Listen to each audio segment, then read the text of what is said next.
이낙연 총리 후보에 대한 인준, 지금 정치권의 가장 큰 이슈죠.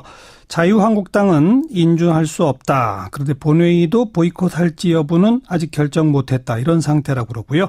국민의당, 바른정당은 인준 절차에 참여하겠다라는 입장인데 찬성할지 반대할지는 두 당이 조금씩 다르네요.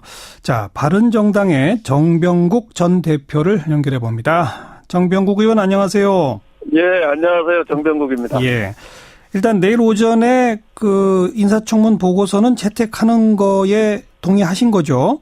예, 절차에 대해서는 저희 바른정당은 발목 잡게 하지 않겠다라고 하는 게 당의 기본 창당 정신이고요. 예. 예, 그렇기 때문에 그 절차에는 응할 거고. 예. 그렇지만은 그 찬반에 있어서는 예. 저희들은 반대를 하는 당론을 정했습니다. 그러니까 내일 오후에 본회의에도 참석해서 표결에 임하는데 반대 투표를 하겠다. 예, 그렇습니다. 이유는요? 이유는 이렇습니다. 그 기본적으로 대통령께서 공약하신 그 공직자를 임명하는 데에 5대 원칙을 지키겠다라고 했는데 예. 거기에 현격하게 문제가 있고요. 예. 따라서 뭐 지금 여당에서 하는 일각의 얘기대로 뭐 현실적으로 어렵지 않느냐. 예. 그렇다라고 하면은 대통령께서 그 공약을 지키지 못하게 된 이유를 예. 설명을 해야 돼요. 예. 국회를 상대로 하던 국민을 상대로 하던 공개적으로 해야 되고 예. 그리고 국회에다 협조 요청을 해야죠. 예. 이 현실적으로 내가 이런 취지로 이런 5대 원칙을 견제해가면서 좀 깨끗하게 출범을 해보려고 했는데 네. 현실적으로 어렵다. 예. 그러니 이러이러한 취지에서 좀 국회에서 기준을 좀 구체적으로 만들어주고 이런 부분들을 해서 좀 그 양해를 구한다라고 네. 했다라고 하면 네. 국회가 이걸 거부하지 못했을 거예요. 예. 그런데 지금까지 해왔던 그 대통령 출범과 동시에 해왔던 협치하겠다. 네. 그리고 투명하게 그리고 또 그 같이 소통하면서 하겠다라고 네. 한 원칙은 어디로 갔고 예. 그냥 일방적이에요. 그리고 나는 원칙 어기지 않았다. 네. 그러니까 너희들이 알아서 그건 당연히 해라. 이런 예. 식인 거예요. 예. 이거는 저희들이 받아들일 수가 없는 거죠. 예. 그렇기 때문에 저는 지금 문재인 대통령께서 악수를 두고 있다 이렇게 봅니다. 어제 일부 보도는 예. 국민의당도 바른정당도 일단 이낙연 총리에 대해서는 인준에 찬성한다는 식의 보도가 일부 있었는데 그게 오보입니까? 아니면 그거는 예.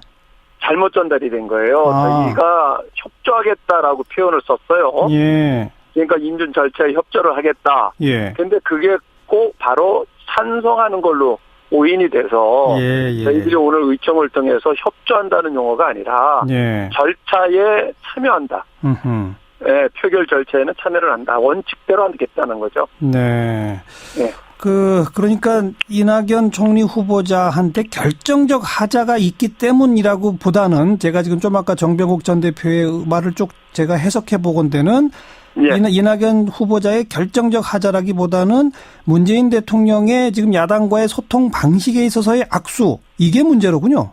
아니요, 저는 그렇지 않습니다. 두 가지 다인데요. 다다. 예. 네, 지금까지 인사청문회가 생긴 이래로 보니까 자료들을 보니까 7사람이 이 위장전입으로 해서 낙마를 했어요. 네. 그 기준을 놓고 보면은 이낙연 후보자도 자유롭지가 못한 거예요. 네. 그 기준으로 보면 낙마할 수밖에 없어요. 예. 그런데 이 기준을 고수로 해가지고 계속 가게 되면은 앞으로의 다른 국무위원들 임명하는 과정에서도 그렇고 향후 어떤 정부가 들어서도 마찬가지가 될 거니까 이 차제에 대통령께서 5대 원칙까지 만들어 놓은 이상 한번 우리가 이 차제에 이 기준을 구체화시켜가지고 이런 틀을 만들자는 거죠. 이게 그러한 요구인 거지 뭐 이낙연 총리 후보가 문제가 없다는 건 아닙니다. 그러니까 문제도 있고 하지만 문제를 풀어갈 수도 있었는데 그러니까 대통령이 그걸 못하고 있다는 거죠. 그러니까 문제가 있지만 대통령이 잘 풀어갔으면 협조할 생각,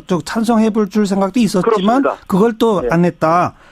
예, 비서실장, 임종석 비서실장이 사과 기자회견을 했고, 정무수석이 이 사당 원내대표와 국회의장 회동에 참석해서 새로운 기준, 2005년 이후 위장 전입은 절대 안 되고, 이런 것들을 이야기했고, 그리고 대통령이 수석 보좌관 회의에 모두 발언을 통해서 5대 원칙은 그야말로 원칙이지, 현실적으로 적용하는 데 있어서는 새로운 기준이 필요하다는 얘기도 했는데 이 정도로는 부족하다 이 말씀인 거죠? 예, 그거야말로 셀프 기준이고요. 아하. 그렇기 때문에 요즘에 이제 유행하는 용어가 나오는 거예요.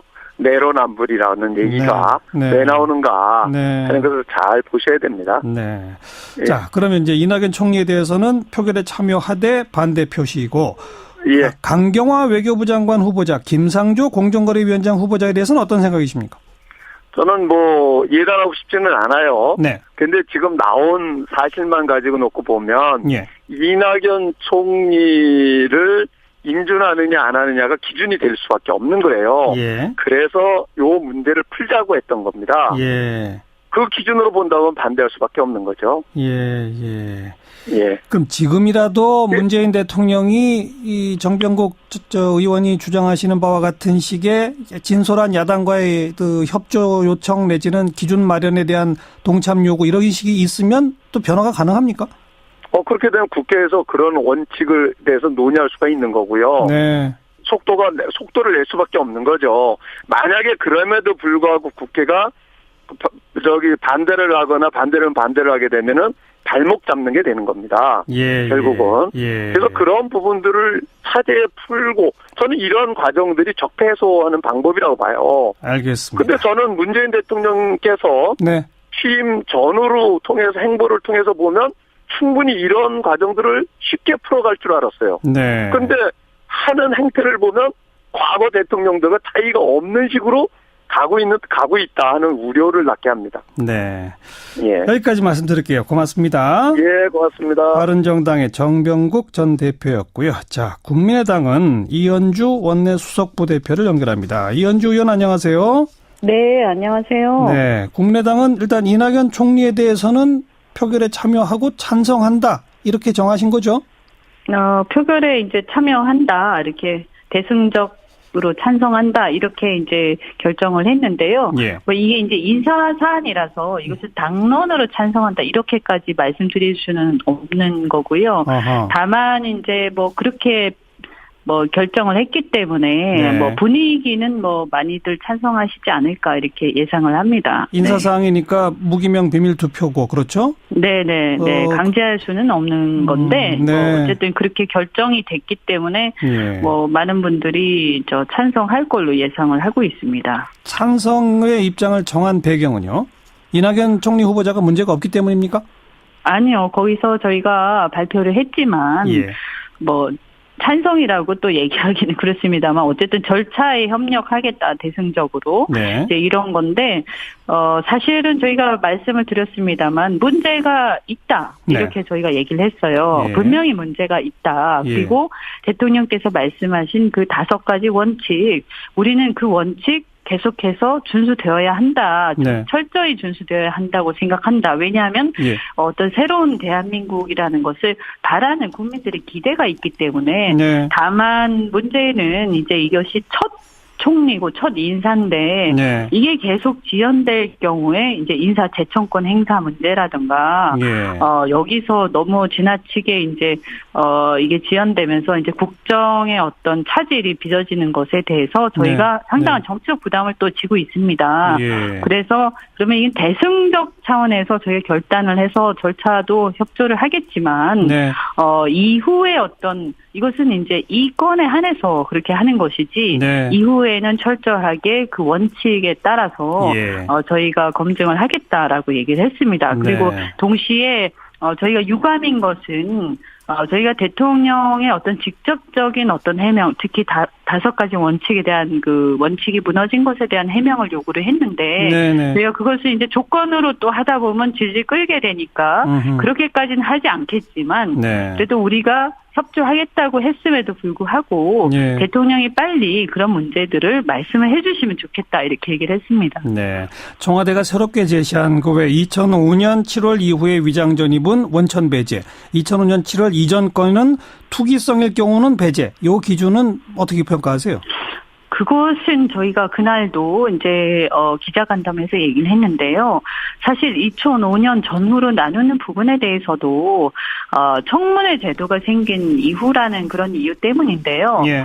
그러나 이제 국민들이 보았을 때는 그 전에도 이것이 위법인 것은 마찬가지였거든요. 네, 그래서 네. 사안을 뭐 보고 나중에 종합적으로 결정할 때 감안할 수는 있겠지만 예. 그것을 그렇게 딱 잘라서 그 전이면 괜찮고 뭐 그 이후면 안 되고 이렇게 하는 것은 굉장히 자기적이고 과연 국민들이 이해하겠냐. 예. 그리고 위장 전입도 보는 관점에 따라서는 부동산 투기가 더 나쁠 수도 있지만 또 어떻게 보면 공정 경쟁을 해야 하고 다른 피해자를 또 만들어냈다는 점에서는 예. 자녀의 어떤 학군 그 배정을 위한 위장 전입이라든가 예. 또 자기 이제 직장을 또 좋은데 배정받기 위해서 위장 전입하는 것 예. 이런 것들도 또 더 나쁘게 보는 분들도 계시거든요. 예. 그래서 그런 어떤 자기적 기준을 만드는 것은 바람직하지 않다 이렇게 생각합니다. 그렇지만 또 5대 원칙을 현실적으로 그냥 100% 적용하기가 현실적 무리가 있으니까 야당과 함께 어떤 합리적 기준을 만들어보자 이런 제안은 어떻게 보세요?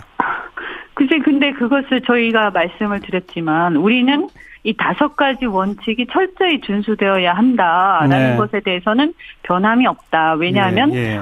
이 새로운 정부와 함께 국민들이 바라시는 것은 우리가 어렵지만 그 원칙을 최대한 지키려고 노력을 해야 하고 알겠습니다. 그래서 과거하고 다른 모습 보여야 되지 않는가라고 기대를 하지 않는가 네. 이렇게 생각합니다. 네. 그러면 강경화 외교부 장관 후보자, 김상조 공정거래위원장 후보자도 안 되겠군요. 뭐 굉장히 부정적인 특히 그 두 분은 뭐 좀 그것뿐만이 아니고 위장 전입 말고도 많이 있지 않습니까? 네. 그리고 강경화 장관 같은 경우에 또 거짓말을 하고 뭐 이런 부분들도 또 정황상 있고 예. 김상조 위원장 후보 같은 경우에도 부인 특혜 채용 문제도 있었고 이래서 예. 예. 사실은 그렇게 긍정적인 기류는 분명히 아니고요. 네. 다만 이제 청문회가 아직 시작되기 전이기 때문에 저희가 한다. 또 청문회를 하면서 알겠습니다. 당사자의 자질도 한번 또 보고 종합적으로 봐야 될 것 같습니다. 오늘 4명의 현역 의원이 장관 후보로 지명되는데 그건 어떻게 평가하세요? 뭐 어쨌든 저희가 볼 때 이제 정치력이라는 측면에서는 또 협치라는 측면에서는 바람직하다 이렇게 생각을 하고요. 네. 다만 이제 이것이 분권형 개헌이 아직 되기 전이기 때문에요. 예. 지금은 어쨌든 대통령제고 상권 분립이 명확하게 있는 그런 헌법 하에 있기 때문에 예. 이럴 때 이제 장관과 국회의원 겸직하는 것이 네. 국민들 입장에서 봤을 때 어떻게 보일 것인가. 그래서 이제 겸직은 좀 부정적으로 생각되는 부분이 많고요. 네. 네, 그래서 이거는 장단점이 있는 것 같습니다. 그나저나 여전히 문자 네. 폭탄 많이 오고 있습니까? 네, 뭐 좀 많이 줄어들긴 했는데 저희가 뭐 협조를 한다고 해서 그런 건지 모르겠는데 예. 그런데 이제 저희가 참 유감스러운 것이 이렇게 그 어떤 그 단순하게 의사를 전달하는 수준을 넘어서서 네. 이제 표현의 자유의 한계를 넘어섰다고 저는 얘기를 했는데요. 네. 이게 이제 국회의원들 특히 정치인들 다양한 견해를 갖고 있고 다양한 견해를 대변하는데 네. 자신들과 이제 자신들의 생각을 관철하기 위해서 굉장히 이제 조직적이고 또 기획적이고 반복적으로 또 보면 내용이 굉장히 사실 입에 담기 힘든 욕설이라든가 네, 네. 비하와 조롱 또 뭐 일종의 또 어떤 분은 가족에 대한 협박까지 받았다고 예. 들었습니다. 예. 이렇게 해서 자신들의 의사를 관철하는데 강압적으로 좀 이렇게 강요하는 부분이 있거든요. 예, 그래서 예. 이것은 좀 문제가 아니냐. 그리고 이렇게 되다 보면 특정 어떤 세력의 의사가 과잉대표될 네, 수 있고 네. 민의가 왜곡될 수 있기 때문에 어떤 뭐 차라리 어떤 시스템이라든가 이런 걸 통해서 의사표시를 하는 건 모르겠는데 뭐 혹시 경찰 수사까지 의뢰하실 계획이 있으세요? 그건 아니십니까? 그거는 뭐 아직 저희가 결정한 바는 없습니다만 이것을 당 차원에서 좀 대응을 강력하게 할 필요가 있다. 그래서 이게 이제 일종의 이제 괴롭히는 거거든요. 네. 노골적으로 얘기를 하자면 그래서 괴롭혀서 어떤 뜻을 관철시키겠다 알겠습니다. 이런 거기 때문에 저희가 굉장히 심각하게 보고 당 차원의 대응책을 모색하겠다. 네, 마련을 하려고 하고 있습니다. 여기까지 말씀 듣죠. 고맙습니다. 네, 고맙습니다. 국민의당 이현주 원내수석 부대표였습니다. 7시 5분 2부에 다시 옵니다. 또 투명하게 그리고 또 같이 소통하면서 하겠다라고 한 원칙은 어디로 갔고 그냥 일방적이에요. 그리고 나는 원칙 어기지 않았다. 그러니까 너희들이 알아서 그건 당연히 해라. 이런 식인 거예요. 이거는 저희들이 받아들일 수가 없는 거죠. 그렇기 때문에 저는 지금 문재인 대통령께서 악수를 두고 있다 이렇게 봅니다. 어제 일부 보도는 국민의당도 바른정당도 일단 이낙연 총리에 대해서는 인준에 찬성한다는 식의 보도가 일부 있었는데 그게 오보입니까? 아니면 그거는 잘못 전달이 된 거예요. 저희가 협조하겠다라고 표현을 썼어요. 그러니까 인준 절차에 협조. 이낙연 총리 후보에 대한 인준, 지금 정치권의 가장 큰 이슈죠. 자유한국당은 인준할 수 없다. 그런데 본회의도 보이콧할지 여부는 아직 결정 못했다. 이런 상태라고 그러고요. 국민의당, 바른정당은 인준 절차에 참여하겠다라는 입장인데 찬성할지 반대할지는 두 당이 조금씩 다르네요. 자, 바른정당의 정병국 전 대표를 연결해 봅니다. 정병국 의원 안녕하세요. 안녕하세요. 정병국입니다. 일단 내일 오전에 인사청문 보고서는 채택하는 거에 동의하신 거죠? 절차에 대해서는 저희 바른정당은 발목 잡게 하지 않겠다라고 하는 게 당의 기본 창당 정신이고요. 대통령께서 공약을 지키지 못하게 된 이유를 설명을 해야 돼요. 국회를 상대로 하던 국민을 상대로 하던 공개적으로 해야 되고 그리고 국회에다 협조 요청을 해야죠. 이 현실적으로 내가 이런 취지로 이런 5대 원칙을 견제해가면서 좀 깨끗하게 출범을 해보려고 했는데 현실적으로 어렵다. 그러니 이러이러한 취지에서 좀 국회에서 기준을 좀 구체적으로 만들어주고 이런 부분들을 해서 좀 양해를 구한다라고 했다라고 하면 국회가 이걸 거부하지 못했을 거예요. 그런데 지금까지 해왔던 대통령 출범과 동시에 해왔던 협치하겠다. 그리고 그렇기 때문에 그 절차에는 응할 거고 그렇지만은 찬반에 있어서는 저희들은 반대를 하는 당론을 정했습니다. 그러니까 내일 오후에 본회의에도 참석해서 표결에 임하는데 반대 투표를 하겠다. 그렇습니다. 이유는요? 이유는 이렇습니다. 기본적으로 대통령께서 공약하신 공직자를 임명하는 데에 5대 원칙을 지키겠다라고 했는데 거기에 현격하게 문제가 있고요. 따라서 지금 여당에서 하는 일각의 얘기대로 현실적으로 어렵지 않느냐. 그렇다라고 하면은 대표를 하겠다. 근데 그게 꼭 바로 찬성하는 걸로 오인이 돼서 저희들이 오늘 의청을 통해서 협조한다는 용어가 아니라 절차에 참여한다. 표결 절차에는 참여를 한다. 원칙대로 하겠다는 거죠. 그러니까 이낙연 총리 후보자한테 결정적 하자가 있기 때문이라고 보다는 제가 지금 좀 아까 정병국 전 대표의 말을 쭉 제가 해석해 보건대는 이낙연 후보자의 결정적 하자라기보다는 문재인 대통령의 지금 야당과의 소통 방식에 있어서의 악수, 이게 문제로군요. 아니요, 저는 그렇지 않습니다. 두 가지 반대요. 다다. 지금까지 인사청문회가 생긴 이래로 보니까 자료들을 보니까 7사람